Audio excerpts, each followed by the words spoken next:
All right. And then I will share my screen and then present. So hopefully now you're seeing what I'm seeing, and I can see people, so that's great. Welcome, everyone. My name's Karen Archibee, and I am the program manager for Microcredentials, which I'm sure you're hearing all about. There's been lots of conversations around microcredentials since I came into the role in 2021, but it's continued to grow, and especially this year, I know there's a lot of discussion on the forefront, a lot of planning coming down the pipe. So I wanted to use this session to just review some things and then also, just answer any questions, but also share some questions that I've received that might help you in your planning. And of course, if you have any questions along the way, feel free to let me know. But real quick, just gonna review some things. I've been doing these for quite a few years now. So my first one was all about what are microcredentials. Now it's more what we're doing, what we're changing as we've gotten feedback, and then what we're looking for going forward. So I'll review a few things, give you updates, share some of the FAQs I get, but also give you some questions to consider if you are thinking about creating a microcredential. And then, of course, hopefully we'll have time to answer any questions. So what are microcredentials?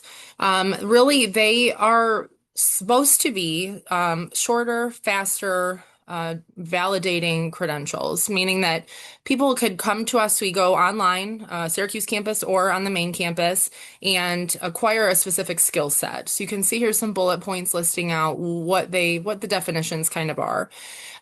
We really have been building them slowly but surely, which is really what we wanted to do, was really structure them according to what Oswego is all about and really showcase our strengths and build them very intentionally. So I feel like we've done that with a lot of credit-bearing microcredentials or academic microcredentials, and then we're looking forward and building more competency and skill microcredential, and some of those may be non-credit along the way. So I'll talk about that.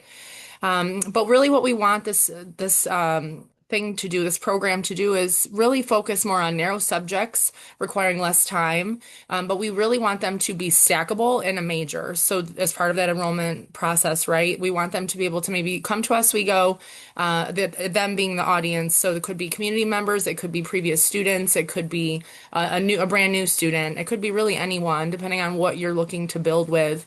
They could come to us, we go get this smaller credential, and then maybe decide, you know what, I do want to enroll for a full program. And so that would actually move right into their major. So that's what we're kind of looking to do with these, is again, the intentionality behind it and make sure that what we're building will work and sustain with the student all the way through their degree process if they should pursue that. If not, they've come to us, we go, they've earned their credential, and they can move on with that because they do get a digital badge. We work through Credly, and then I send them the badge when the program is complete that they've been enrolled in. And with that digital badge, it's clickable. So an employer, grad school, anyone can click on that and read a portfolio where we translate the academic terminology of what we do into the industrial or the industry terminology that's out there. So it really is kind of a neat new way to think about what used to be certificates, frameable, things that you put on your wall. This a student can take with them onto their LinkedIn, any of their social media sites, and add that to their digital presence. So when I have one-on-one meetings with faculty and staff that are considering creating a micro-credential, I have a lot of questions for them usually, and then we leave with even more questions as we move forward together. So really, the biggest thing is, who's your audience? If you are considering building something like this, who do you want to support? A lot of folks have been starting with our current students, which is fantastic. That's really a good place to start. I also am looking outward to see if there's anyone in our community we can assist. Could we work with our community members in Oswego? Could we support folks in Syracuse? So just looking ahead and trying to think, when we talk about a potential micro-credential, how could we grow that? How could we develop it? But who really are we trying to serve? What will the microcredential provide? Are you wanting to focus on one skill set, being a skill microcredential? Do you want to be able to provide kind of an array of skills, which would be a competency microcredential? Do you want to award college credit? And so that would be that academic microcredential. And there's different process for governance with each, so I'll talk about that. But really, when you're coming with ideas, thinking about what you want that to look like. Do you have industry support? So I'll talk a little bit in a minute about our endorsement package. And what we started with was testimonials or letters of support, and we've kind of evolved through feedback from campus. And so we need everything we do to tie into industry support. So speaking with colleagues in the industry, in which this microcredential would fit into, data, national data, state data, local data, really having that support to show why we should build this microcredential is important and as part of the governance process. What modality will you use? Will you be fully online? Will you be offering asynchronous courses or synchronous courses? Will it be in person, main campus, Syracuse? Will you be going to the site and providing the microcredential to a group for their staff? So that's a big question we talk about too, is what can we stand up and how do you want to teach the material you're creating? How long will it take a student to complete? So a lot of our academic microcredentials can take anywhere from a semester to a full year, depending on course rotations, when and how the courses are available, how fast they fill up, are there seats available, things like that. So it's really a good thought to think about, especially more in the non-credit space, because those can be done faster. They could be completed in a weekend, or they might be completed like Leadership Oswego County is a non-credit competency microcredential for us. And I know we have a lot of LOC alumni, including myself now. And so you are awarded a microcredential at the end of that, but that is about 8 months almost of one Friday a month. So, they're all going to look a little bit different, but really what we want to think about is, depending on the audience, how long will it take them to complete this? And how much will it cost them too? Are the courses already created? So this is where we kind of get into more the admin side of things. So are the courses created? If yes, then that means that we can really get moving very quickly with our paperwork, the governance process, things like that. If not, then we need to first have those classes. If they're going to be credit bearing, they have to be approved through Curriculog and through governance. So once the courses are stood up, then we can bundle them into a microcredential and get that microcredential itself approved. If you're thinking of creating a seminar or a summer program that wouldn't necessarily be a credit bearing course, then we can work on that with you and help and assist on your planning with that. So really that's the big question, is how long will it take to build the courses if you haven't built them yet or if they're not already running? And then how will that add to the time frame it's going to take for us to get started with the governance, part kind of added in. Could this be structured into another type? Meaning that could this microcredential be structured into a next step? Could it be structured into is it a certification instead of a microcredential? Because they are different, and they have different governance processes as well, excuse me. Is it more of a different type of academic structure than a microcredential, really? So that's what we want to talk about, make sure that we are doing this correctly. Because with a microcredential, the main goal is that someone could be employable after completing the microcredential without needing anything else. So if it's something where someone has an idea that, well, they would need to go for their master's or they do need to complete this other thing in order to be employable, then that's kind of a different discussion. So it's really about making sure we're really fitting the type of establishment that we want with this microcredential program, and making sure that we're really structuring it the right way. Because some schools have really jumped way ahead of right out in the front and credentialed everything, and now it's hard to get that back once you've already done that. So we want to be intentional. Also, can it be stacked? So that's another thing that we really want to focus in. With my work with integrated professional studies, we have some microcredentials that are stackable into IPS, thinking of the adult learner. But then we also, with each conversation I'm having with faculty and staff, can the microcredential you're creating be stacked into a major, or multiple majors, right? If we want these to be interdisciplinary, could it work for a business major and also a science major? Or could it work for someone in the communication media area, but also maybe someone in teaching. So we want it to be very wide in the marketability, but also some way we can help our students stack that in. Also, if a microcredential is created that wouldn't be any credit, would be a non-credit microcredential, and then the attendee decided, you know what, I really like this. I think I could go for a full degree. Could we take that non-credit microcredential and move it into their major and somehow give them credit, whether it's a one credit liberal arts credit or could it be one part of a three credit course? So a lot of times that's why in the beginning I said we have a lot of questions in these calls, and then we leave with sometimes more questions because then I'm asking, how can we make this on the front end so that later on down the road we can really have it be built into something bigger to assist our students. So those are some of the questions that I provide during our one-on-ones. If, and of course, sometimes there's more, and different types of questions depending on the structure of the microcredential. So those are some of those. And of course, if you want to meet one-on-one, that's what that would kind of look like. Some people do come with courses already in mind. Some are starting from the ground up where they have ideas, but they know they have a need, whether it's with a local district or a school district or a local nonprofit, but then they just aren't sure, which avenue to take. So we kind of help with that. So updates for those of you that have been kind of through the microcredential pathway with me and has really like noticed that this has grown over time and paid attention to the changes. I wanted to give you some updates because we have made some really big strides in growth and in how we're making this work better for those that are developing these. So we have now changed our letters of support to an endorsement package. We heard that many people were concerned that the letters of support or getting testimonials from industry members was taking too long. And so what we do now is we have an endorsement package. So you can choose to work with an industry member and get a letter of support, which we still need to have one from a colleague, anyone non-Oswego related that would have to do with your microcredential. It could be a colleague in the field in which you're trying to build this, or someone that maybe came to you and said, this is a need I'm seeing. Maybe they would vouch for you.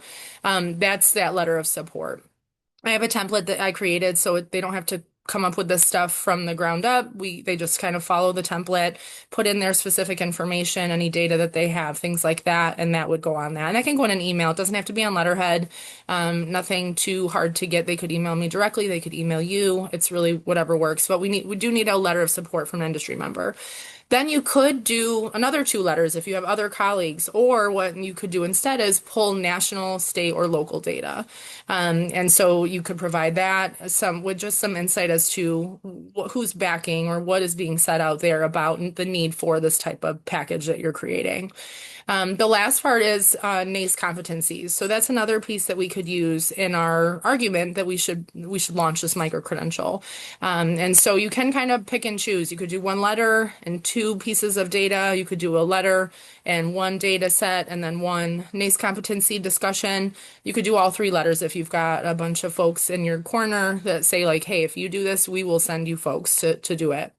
And same thing with our current students. If you're hearing things from students, alumni, things like that, that's a great way to start to really gain some traction as to why we should build this microcredential.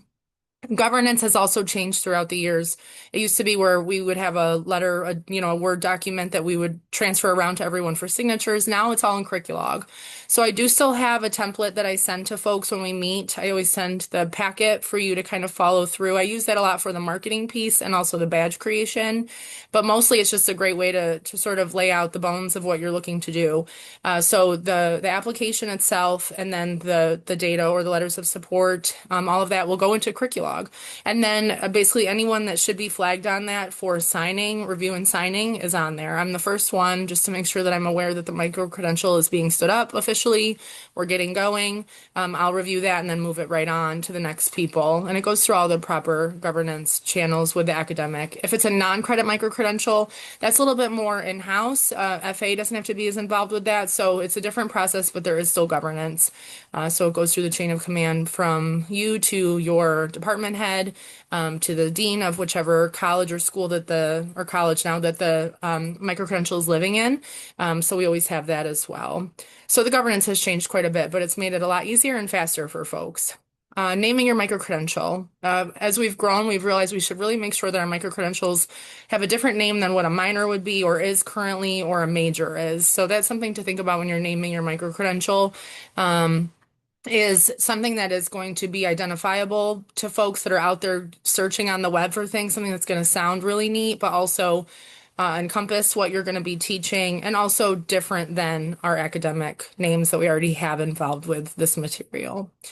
Non-credit interest as well has changed throughout the years. So when we first started working on these, it was I think people were really intimidated by the non-credit route.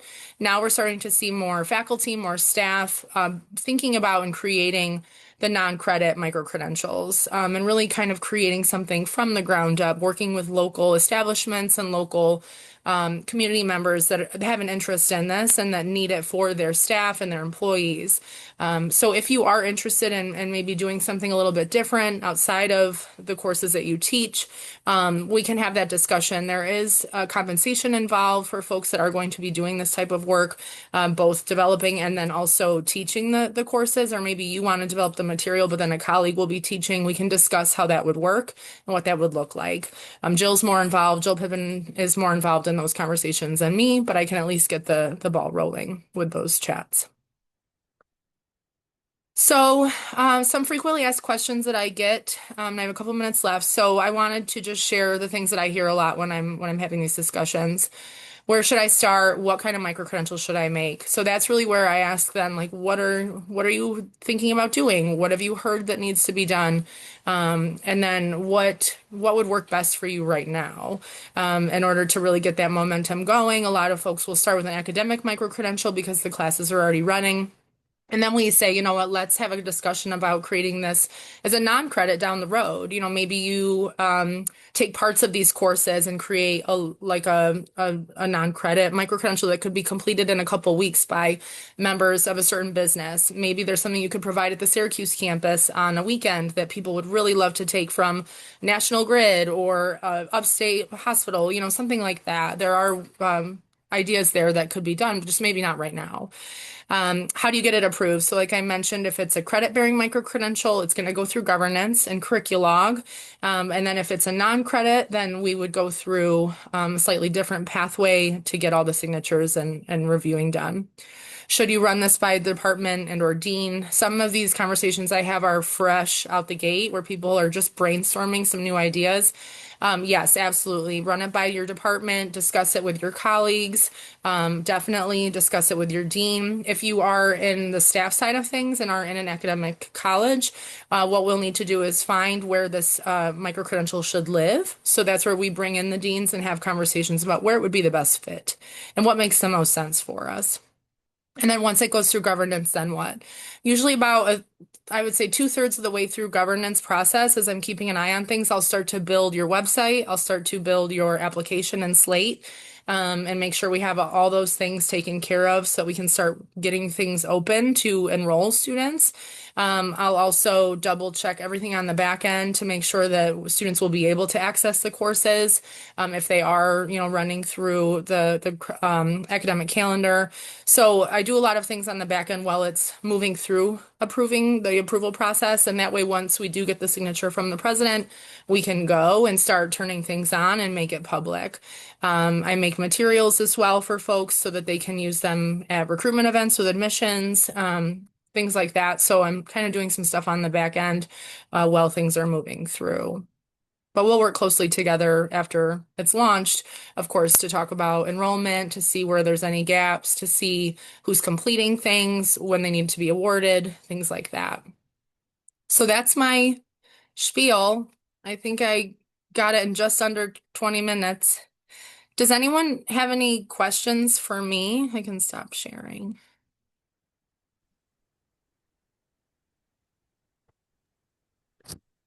What are some of the more recent micro-credential programs in recent memory that you've seen go through or have an impact or been popular? Yeah, so cannabis studies launched in the fall. That's been very popular. The classes that they provided have all filled.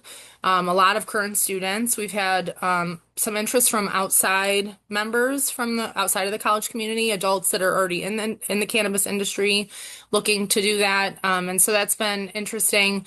And we knew about this when the cannabis studies microcredential launched, was that it being an academic microcredential, the cost of tuition, that people are paying out of pocket for this because there's no aid available for microcredential right now at a four-year institution. So the cost, I think, has deterred some folks from that one, but it's been very popular. There's been a lot of interest. So if we could get any federal aid or state aid for people to do that, that would be lovely.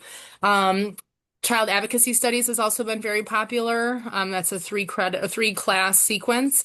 That's been really big for people in our graduate studies in different areas, outside sources, teachers looking to do some more work. So that's been very popular. Digital media and communication design has been the longest standing one that I think that was going before I joined. We have intercultural and global competency, which has been gaining popularity with students living in Hart Hall, and different folks that are interested in more global awareness and studying. So those are the ones that come top of mind, but we have about five in Curriculog now looking to be approved this semesters, and we have meetings happening for folks that are going to be launching courses for some of those in the summer. So we're turning it around quickly. We're on the move. And we do have a microcredential page. If you just Google Student Yes We Go microcredentials, you'll see it. It will be going kind of under an overhaul and a refresh, so it will start to look a little bit different. But you'll see those there. Hi, Karen. My question to Hi. you is about how many students do you need to run a microcredential? Is it similar to like a classroom? Well, I think for the long answer, I think it depends for the short answer, I think it depends on the type of micro-credential that you're running. If it's a credit-bearing micro-credential, then that obviously I think really runs under the rules of class count, like seat count for your classes, and whatever the college is deciding would need to have, whatever the college decides the enrollment needs to be in order to run that course, right? So that's really kind of how that would fall. And then for a non-credit, some of these, like Leadership Oswego County usually has anywhere from like 17 to 21 people in it every cohort. So not huge, and that still runs. I think we could really run it depending on what works for you. Depending on what the college says about enrollment and whatever type of microcredential you decide. But I know some might not have as many students in it, and that's okay. It depends on the audience. It depends on the justification, for the microcredential. So some might be a little bit more smaller, like grade analysis. That's a smaller one. We, on average, have three or four that are a microcredential student for that each semester because if they're interning at the port, they become a microcredential student as well. So that's small. That's credit bearing. Hmm. So yeah. Yeah. And my second question to you is like, I know you mentioned stackable towards certificate or a degree. What if these are not stackable? For example, let's say I'm doing a course on meditation, which is needed by all. I can always justify it and everything in terms of mental health. However, it is not credit based and it is not going towards any particular degree. Would that also work? I think so because if it's non-credit, well, yeah, it doesn't necessarily, I wouldn't say, at least under my purview, maybe Jill would disagree, but I think if a micro-credential can stand on its own, that's great. If it could be stackable, that's like our end goal. We'd love that. Yeah. But I don't know if, like Leadership Oswego County, again, another example, like that's not going to stack into anything. If you were an LOC, we can't make that work into a college credit course or anything Right. like that. But that's our end goal is to make it stackable. So even if it ever came down to it, and it could work as like a one credit something, towards a degree, I think that would be great. But I don't know if every micro credential that comes through will meet that criteria, and that's okay. Yeah. Thank you. I had a quick follow-up to Yeah. Mamta's question. Just if a micro-credential, an academic micro-credential credit-bearing one, were built on existing courses that, we're filling at this point, then there would be no need for a sort of minimum cohort, right? We could just be adding students. Yeah. Okay. Yeah. Great. And that's very true, Michael, because even on the form, like as we continue to evolve, I've looked at questions and gotten feedback from folks that are doing these. And for the academic micro-credential form, it said on there minimum and maximum seats. And I started thinking, we don't need this question on there because at the end of the day, that's dictated by the college, not by us.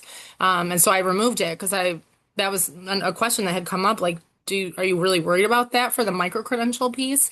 And no, that part for us isn't as necessary. Probably for a non-credit, it would be something to consider because of payment, funding, all running a micro-credential, things like that, that are not on the academic calendar. And on our end, you could build it slowly, right? You could Hmm. 3 or 4 students. Yeah. Great. Yeah. Yeah. Michael, could you elaborate on your question? Because I guess so. What you were saying was basically if you can build a course on already existing, build a micro credential on already existing course, and the students from both are together in a cohort. Is that what you were saying? I just wondered if there would be no need, like a non-credit bearing micro credential. It sounds like you'd have to begin with a certain number of students. There'd have to be a sort of a minimum cohort to begin to get it moving. But the same would not be true for a micro credential based on existing courses that we're already filling, you know, Hmm. already Oh, running okay. at least. You would just fill them further or offer more courses. And so you could start like I'm thinking a writing set of writing connected micro credentials through English. Right, You could start with 3 or 4 students enrolled pursuing a micro credential. But right. Thank you. Yeah, Kristen, who's been working with me on a lot.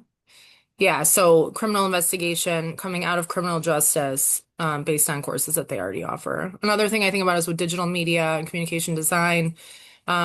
We have, students that do CMA 200, 201, 202, and then you can choose between COM 211 or BRC 223. So people are already enrolled in those classes. And actually, what I do with those really quickly is I do run, for now, I try to run a class roster and I reach out to folks and say, hey, you're enrolled in this class. You've already taken 2 or 3 of these other things. Would you want to sign up for the micro-credential? You only have one class left.